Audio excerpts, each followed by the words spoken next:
ఏమైందండి? లేదా ఇది ఒక అదేంటి పందికొక్క ఎలక చాలా మొత్తం గార్డెన్ అంతటిని అంటే వెడల్పు ఉన్న టబ్బల్ని అందులో ఉన్న మట్టి అది శుభ్రంగా లాగేసి బీభత్సం చేసింది. అందుకని ఇప్పటి వరకు క్రీపర్స్ ఏమీ పెట్టలేదు. ఎందుకంటే ఆ మట్టి అంతా అందులో అంతా వర్మీ కంపోస్ట్ అన్ని మన ఆర్గానిక్ ఫెర్టిలైజర్స్ అన్ని వేసి చక్కగా తయారు చేసాము. కానీ దాన్ని ఏమో మట్టి పీకేస్తుంది అనమాట. అందుకని మేము ఏం చేసామంటే ఏం చేయాలో అర్థం కాలేదు. లాస్ట్గా ఒకటి ఆలోచించాము.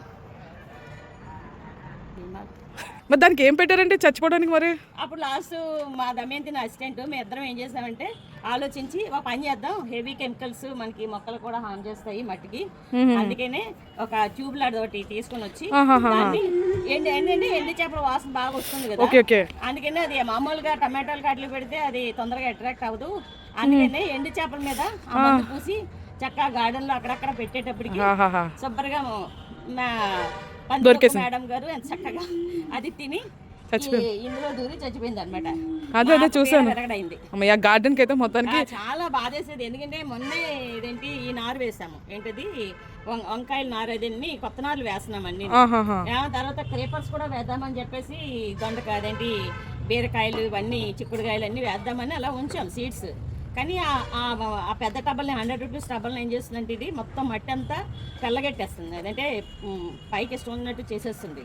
ఇంక ఈ టైంలో వేయడం కూడా కష్టమని చెప్పేసి సరే లాస్ట్కి ఈ రెమెడీ ఉపయోగించాను అనమాట. ఎండు చేపల్లో శుభ్రంగా ఒక ట్యూబ్ దొరుకుతుంది, ఆ మందు వేసేసి శుభ్రంగా అక్కడక్కడ ఎండు చేపలు పెట్టేటప్పుడు అంటే ఎలకలు పందికొక్కులు ఏవైనా వస్తే ఇలా తవ్వేస్తే మట్టి తవ్వనివ్వకుండా సింపుల్ గా ఎండు చేప లాంటిది ఏదో పెట్టి దాన్ని ఇచ్చేయమంటారు. ఎందుకంటే ఎండు చేపలు స్మెల్ బాగా వచ్చేస్తుంది, స్మెల్ కి అట్రాక్ట్ అయిపోయి తినేస్తాయి. ఎందుకంటే టమాటాలు అవి పెట్టేదానికంటే ఎండు చేప బాగా అట్రాక్ట్ అవుతుంది స్మెల్. సో అట్లాగా మా శత్రువు చచ్చిపోయింది అనమాట. ఫైనల్ గా ఎలకైతే చచ్చిపోయింది డ్రమ్ లో. ఈ డ్రమ్ దేనికంటే? ఈ డ్రమ్ కంపోస్ట్ అంటే కంపోస్ట్ అంతా వేసుకోవడానికి,